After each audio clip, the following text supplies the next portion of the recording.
ಮತ್ತೆ ಮೊನ್ನೆ ACP ಕೂಡ ನಾನು ಕೇಳಿದ್ರಿ ನಿಮ್ಗೆ ಯಾರು ಫೋನ್ ಕಾಲ್ಸ್ ಬಂದಿದೆ ಯಾವುದು ಬಂದಿಲ್ಲ ಸರ್. ಅಂದ್ರೆ ಯಾರು ಕೇಸ್ ತಕ್ಷಣ ಅವರು ಎಲ್ಲ ಅಬ್ಸ್ಕಾಂಡಿಂಗ್ ಹೋಗಿದ್ದಾರೆ. ಕೇಸ್ ಅದು ಸುಸೈಡ್ ಬೆಳಗ್ಗೆ ಆಗಿದೆ. FIR ರಿಜಿಸ್ಟ್ರೇಷನ್ ಮಾಡೋ ಮುಂಚೆ ಎಲ್ಲ ಆರೋಪಿಗಳು ಅಬ್ಸ್ಕಾಂಡಿಂಗ್ ಹೋಗಿದ್ದಾರೆ. ಅವ್ರಿಗೆ ಕೂಡ ಗೊತ್ತಿದೆ, ಯಾಕಂದ್ರೆ ಅದು ಅವ್ರ ಆಫೀಸಲ್ಲಿ ಆಗಿದೆ.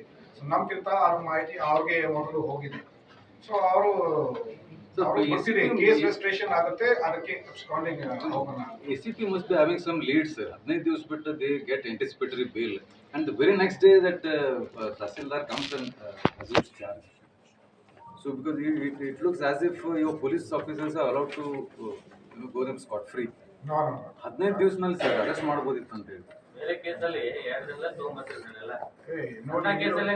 ಮಾರಿಯಾಲ್ ಕೇಸಲ್ಲಿ ಕೂಡ ನಾವು 12 ಡೇಸ್ ನಿಮ್ಮ ಬಗ್ಗೆ ಅಭಿಮಾನ ಇದೆ ನಮಗೆ. ಆದ್ರೆ ಬೇರೆ ಕೇಸಲ್ಲಿ ತಗೊಂಡ್ಬರ್ತಿದ್ರೆ you have been following it up. ಇಂಥ ಕೇಸಲ್ಲಿ ಯಾಕೆ one isolated case, sir. You have been doing very good. The police officers are working properly, but in that particular case, people were expecting the Tahsildar to be arrested.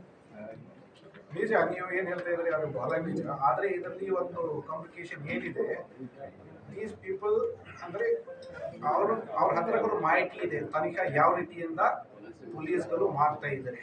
So ತಕ್ಷಣ ಅದು ಕೊಡಿ ನೋಡಿಕೊಂಡು ಅವರು scanning ಹೋಗಿದ್ದಾರೆ, ಅವ್ರ mobile switch off ಮಾಡ್ಕೊಂಡಿದ್ದಾರೆ, ಯಾವುದು ATM use ಮಾಡಿಲ್ಲ, ಏನು ಮಾಡಿಲ್ಲ. They know.